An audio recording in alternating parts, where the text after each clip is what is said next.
pessoa porque ela me traiu, minha mulher. Me fizeram esse monstro que eu sou. A população e a polícia despreparada de São Miguel. Boa noite, Arnaldo. Boa noite, telespectadores do Cidade Alerta Piauí. Mais uma vez com a nossa série especial, tratando dos casos que tiveram repercussão em todo o estado e em todo o país, crimes que ocorreram no estado do Piauí. Hoje, nós estamos recebendo o delegado Laércio Evangelista para falar de dois casos, Arnaldo. O primeiro deles, a chacina que ocorreu em São Miguel do Tapuio, patrocinada pelo Chiê, que aconteceu em 2014. Depois, nós vamos falar da tragédia que vitimou 4 jovens em Castelo do Piauí. Delegado Laércio, boa noite, obrigado pela presença. No dia 30 de outubro de 2014, o estado do Piauí ficou chocado com a chacina que ocorreu em São Miguel do Tapuio, que foi patrocinada pelo Chiê, morador da região, e que de repente assombrou, a palavra é essa, amedrontou o estado inteiro com o que ocorreu. O Cleuilson Vieira Matias, né, Chiê, ele realmente havia participado já de alguns assaltos lá na região, e o que chegou a mim é que ele adquiriu essas armas em São Paulo, uma feira lá clandestina, e que a partir de então vinha tanto cometendo assaltos com essas armas, como alugando as armas para pessoas ali da região do Ceará. Essas armas, inclusive tem submetralhadora. Onde você encontrou essas armas? De onde vem? Eu não vou falar. Vem do crime? Todas elas vêm, né?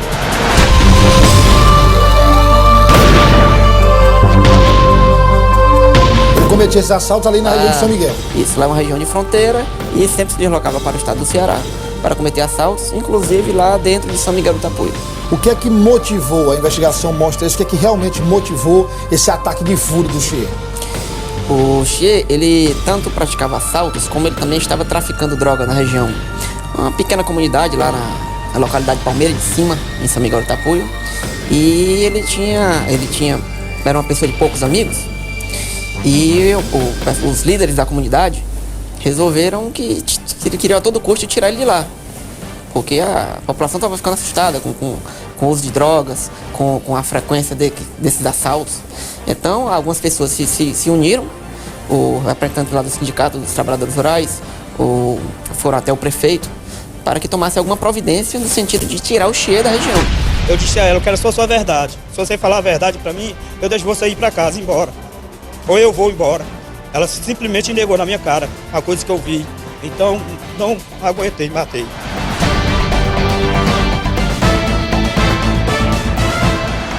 Para que o estado do Piauí recorde o que ocorreu, como tudo começou, qual foi o percurso feito por ele, esse percurso trágico abatendo as vítimas?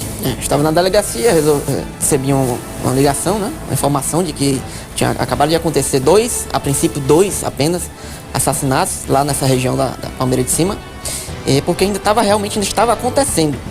E quando chegamos, ele havia acabado de cometer lá o 5º assassinato. E com a chegada dos policiais, conseguimos abortar essa tentativa de um novo crime. E ele entrou em perseguição, entrou em fuga pelo mato. Agora, ele começou a matar no povoado e foi até a cidade? Começou matando a esposa, em seguida tentou matar o suposto amante.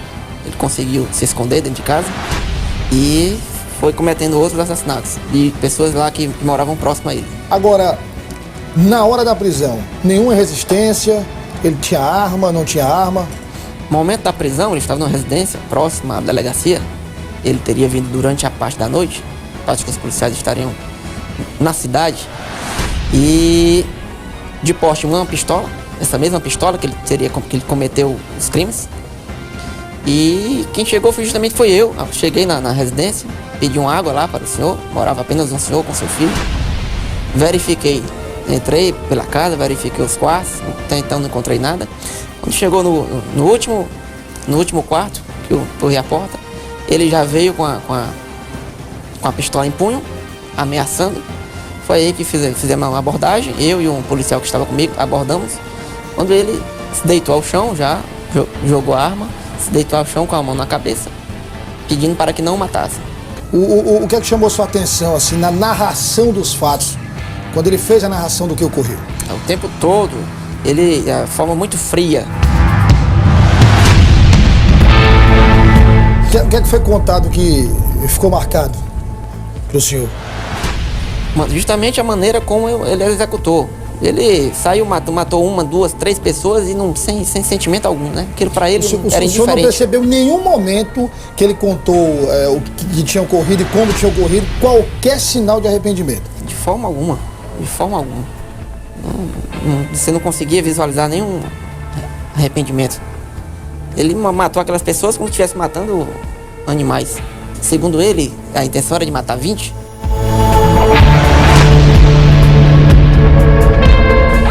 Maneira fria como ele saiu atirando e matando cada um. O senhor acha que se a polícia não tivesse deslocado rapidamente, como se deslocou até São Miguel, ele teria conseguido as 20 Acredito pessoas? que sim. E no momento que a primeira viatura chegou no local, impediu que ele praticasse outros crimes e ele teve que fugir pelo mato. Bom, Arnaldo, nós falamos do caso do Chier, que foi um crime que chocou o estado do Piauí e repercutiu no Brasil inteiro, e nós vamos para um outro caso, a 36 quilômetros de São Miguel do Tapuio, que é o caso das 4 meninas vítimas da tragédia que o mundo inteiro tomou conhecimento em Castelo do Piauí.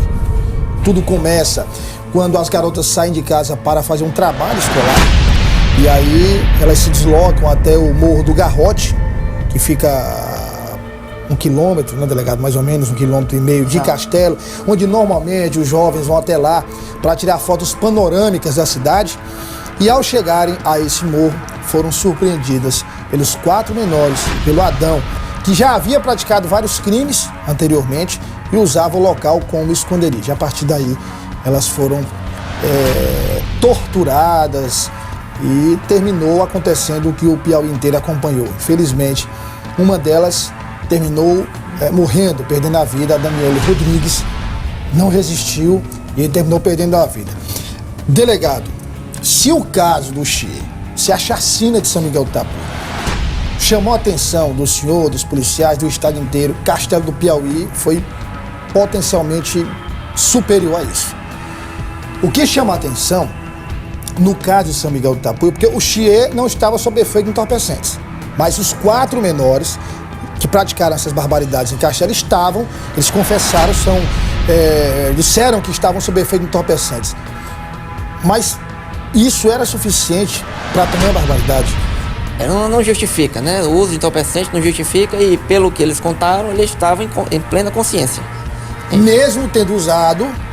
De ter feito usado, segundo eles, crack e maconha, eles estavam no momento do crime, estavam realmente conscientes, sabendo o que estavam fazendo. Por que fizeram, delegado? Aí é que tá. Não tem explicação plausível para isso, né? O mais velho dos menores, 17 anos, começou toda a ação, iniciou, abordou uma das meninas com uma faca, em seguida pediu que elas se amarrassem umas às outras. É verdade que quando ele abordou a primeira, as outras tentaram fugir e ele teria dito que se elas fugissem ele mataria? Exato. Foi aí as outras foram obrigadas a voltar. E aí ele pediu que elas amarrassem uma nas outras, com as próprias vestimentas. Delegado, e depois, por que jogar as 4 meninas, empurrar essas meninas daquela altura? Ficou a suspeita de que ele tenha cometido o estupro e tentou fazer isso para que ficasse impune, né? O que é que eles contaram depois que jogaram as meninas? Eles tiveram a impressão ou a certeza de que elas teriam morrido depois que jogaram? Segundo eles ainda desceram um morro e continuaram a jogar pedras no rosto delas, na face delas, até o local estava escuro. Acredito que eles não tiveram como confirmar se elas estavam realmente mortas. Mas pelo que fizeram, imaginaram que elas já haviam sido mortas mesmo e saíram como se nada tivesse acontecido. Voltaram para suas casas e foram dormir. Eles foram para casa, os 4. Os 4 menores voltaram para casa. Isso. E o Adão? O Adão foi para o mato, esteve na casa de lá de um popular lá, de um senhor na região, pedindo velas. O Não conseguindo as velas, ele voltou para o mato, para o local próximo ao morro, e seguiu pela linha do trem, até uma cidade vizinha, Novo Santo Antônio. Novo Santo Antônio, a pé. A pé, pela linha do trem. E lá nessa cidade, ele pegou um mototáxi e seguiu para Campo Maior. Campo Maior. Como é que a polícia identificou? Porque primeiro os menores foram apreendidos. Depois é que a polícia chegou até o Adão. Como é que a polícia chegou até os menores? Olha, Castelo hoje é uma cidade com aproximadamente 20 mil habitantes, baixíssimo índice de criminalidade. Já tem conhecimento de quem são aqueles normalmente possíveis praticam suspeitos, crimes. que já os residentes que estão sempre sendo conduzidos pela delegacia, que já respondem por assalto, enfim. E depois, quando tivemos notícia do crime, imediatamente fomos na casa lá de um deles. Inclusive foi esse o mais perigoso, que agiu de forma mais cruel, mais brutal, esse de 17 anos. Fomos lá na residência dele e logo, quando abordado, ele já confessou. Inclusive o padrasto dele estava de lado, já sinalizou como que ele tivesse feito alguma coisa errada. Então conduzimos para a delegacia para pegar as primeiras declarações. Em seguida, subimos juntamente com ele e com outro menor. Subimos o morro. Foi lá que ele detalhou tudo, mostrou o local do crime, apontou onde é que estavam as roupas rasgadas das meninas, os aparelhos celulares, ainda lá. Imediatamente isolamos lá o local, chamamos que a perícia fosse fazer o primeiro trabalho dela lá. E fomos ainda, entramos em perseguição para os outros dois. Tinham fugido ou estavam em casa? Um deles estava no mato já, foragido, soube que a polícia estaria atrás dele, se escondeu no mato a noite toda. E outro ainda foi pego na rua. Não resta nenhuma dúvida para a polícia, o senhor conduziu esse trabalho de investigação, conhece bem a cidade, conversou com o Adão, conversou com os menores, não resta nenhuma dúvida que tudo foi comandado pelo Adão? De forma alguma, há várias provas, os 4 menores inclusive confessaram lá na delegacia de polícia, confessaram o crime indicando o Adão. Foram feitas várias apreensões de vestimentas, foram solicitados vários exames, inclusive de DNA, que comprovou realmente o envolvimento dos 5 nesse crime. Por que ele teria comandado tamanhas atrocidades? Legal. Ele já conhecia esses menores pela venda do tráfico, né? Ele tinha chegado de São Paulo recentemente. Inclusive, a última vez que ele tinha sido preso foi lá na região da Cracolândia, São Paulo. E já respondia por um homicídio. E tinha chegado há pouco tempo em Castelo, onde passou a vender drogas para esses menores. Daí os menores fazerem referência a ele como se fosse um patrão, um chefe. Porque ele passava a droga para os menores consumirem e venderem também. Então eles tinham, digamos, ele tinha esses menores escravizados. Exato. Pelo uso da droga. Não, eles não estavam levando droga para mim. Eu vendia droga para eles. Vendia droga para eles. E em termos de As mente menores. criminosa, de personalidade violenta, os dois se parecem, o Chier e o Adão, o que é que diferencia os dois no que diz respeito ao cometimento de crimes? Eu tô preso por causa do assalto, da tentativa de latrocínio. Uma pessoa porque ela me traiu, minha mulher. Me fizeram esse monstro que eu sou. O Chier, acredito pelo que foi apurado, acredito que ele se tornou um criminoso já depois de adulto, né? Não dá para saber o que levou ele a fazer esse tipo de coisa. Agora, pelo que eu percebi dos menores, é isso. Falta de base familiar, falta de estrutura familiar, falta de educação mesmo. Não tinham frequência escolar, eles não tinham um pai e mãe que conseguissem orientá-los. E o Adão? O Adão já também, desde cedo, que estava ligado ao tráfico de drogas, à criminalidade. Arnaldo, obrigado, delegado, pelas informações. Nós voltamos com você, Arnaldo, com mais um caso de grande repercussão na história policial do Estado.